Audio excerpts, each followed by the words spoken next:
Good day and welcome to another edition of Straight Talk. Joining me in the studio this afternoon, I'm one of your hosts, Christine Taylor, but joining me in the studio we have a couple of new faces, a couple of new old faces joining us for one of our season's Straight Talks for this afternoon. And you want to introduce yourselves, ladies?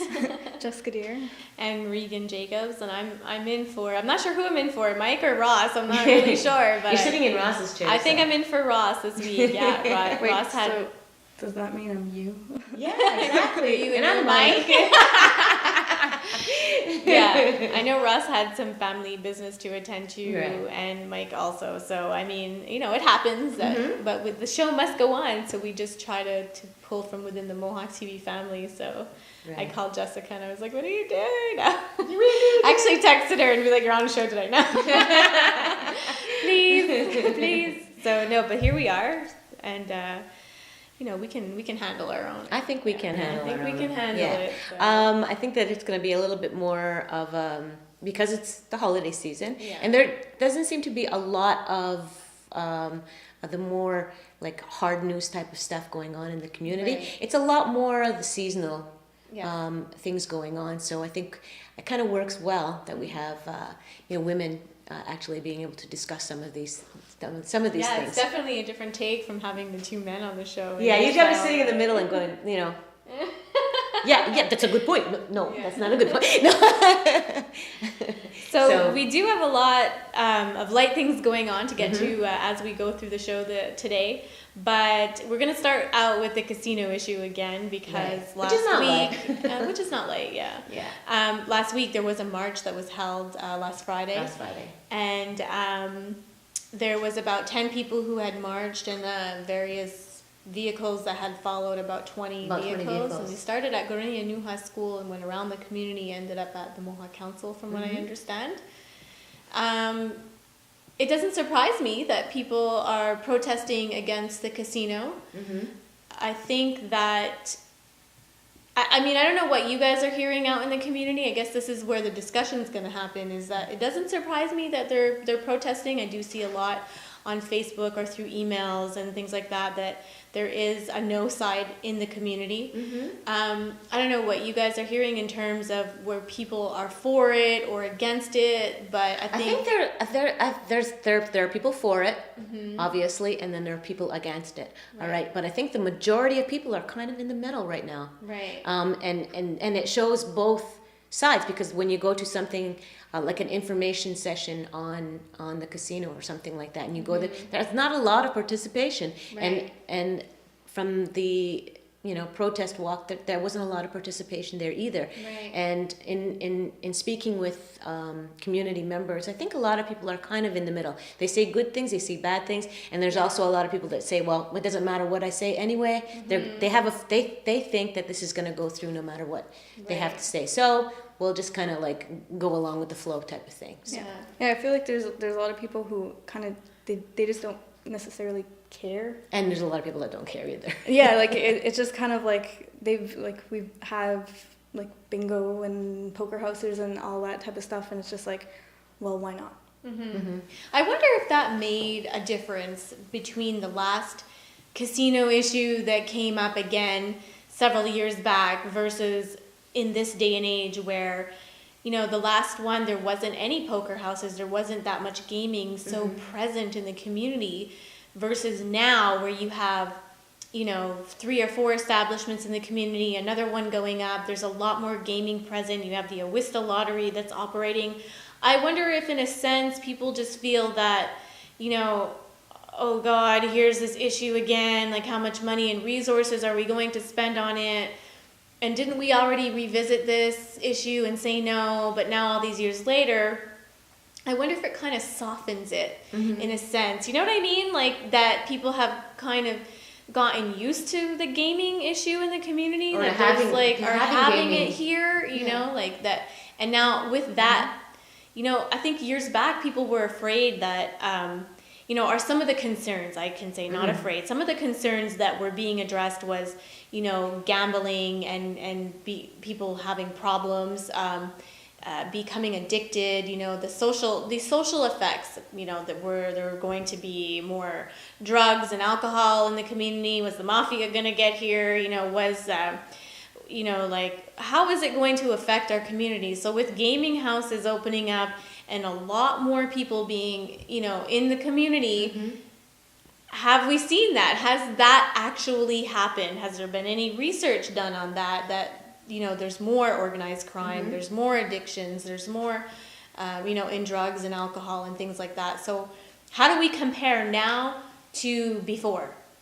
And has it just kind of softened it? Like, is it here and now we're so used to living with it that we don't realize it? Or have people just become complacent that now it's like, or maybe not complacent, or more accepting. Yeah. More accepting. I mean, not always be on the negative side of it, because like myself, I'm not really sure. I'm kind of in between. I can see good things and I can see bad things. Right. In terms of economics, it kind of does make sense. And in terms of a Native community getting involved, it's worked in other Native communities where they have had an influx of dollars into their communities, and it has worked. I'm not saying that there hasn't been the other side as well, where you do have certain people that have problems with gambling. Right. We have a casino already, that's like 15 minutes away. Yes. Yeah. We do have, poker houses in our community already. So yeah, I'm sure that there's going to be, and statistics show in terms of a gambling addiction that roughly 5% of the population is prone to an addiction when it comes to gambling. And if they're never exposed to that gambling, then that will never happen. But obviously, it's not just here in Kahnawake, it's everywhere. People are being exposed to gambling. So I don't know if we want to deal with it. I mean, I understand the no side, because I think that, a few years ago when we went into referendum, I mean, I'm very open about this. I voted no. I didn't think it was a good idea at the time. I thought that it would cause a lot of social problems in the community and kind of bring us further away from who we want to be, who some people, how some people do live their lives in the community, like very free of drugs and alcohol and gambling, and who are very against that. I'm not that person, but I am very close to that, where I am very conservative about alcohol, and don't do drugs. So, and gambling for me has been something that's been very like, oh, well, I, take it or leave it. If I happen to, I can't remember the last time I went to the Montreal casino. So I do understand the no side, because I think sometimes a lot of the no that comes out, just my personal opinion, is based on the value system of that person. Right. Not so much economy, because I think that we can all agree that we need economy in the community. It's funny because like in terms of money, I've seen a lot on social networking sites. Right. People who are my age and who are younger and even older saying that they understand that it's going to make money, but they don't care. They don't care that it would make money, and they kind of just like, who cares about making money kind of attitude, which surprises me, because I feel like it's needed in Kahnawake so much. Yeah, and also it's like it's a lot of times it's like, it's not necessarily is the community gonna make money, but can I have a job? There's a lot of people out there right now that need work, and the economy in general right now is we need job creation as well. I think there are even people in the community who are skeptical that community members will even be employed by this, because if you look at some of the poker houses today, the majority of the clientele are non-native. They're French speaking, so we need employees who can speak French. And not to say that people in Kahnawake don't, but I think there's a far few.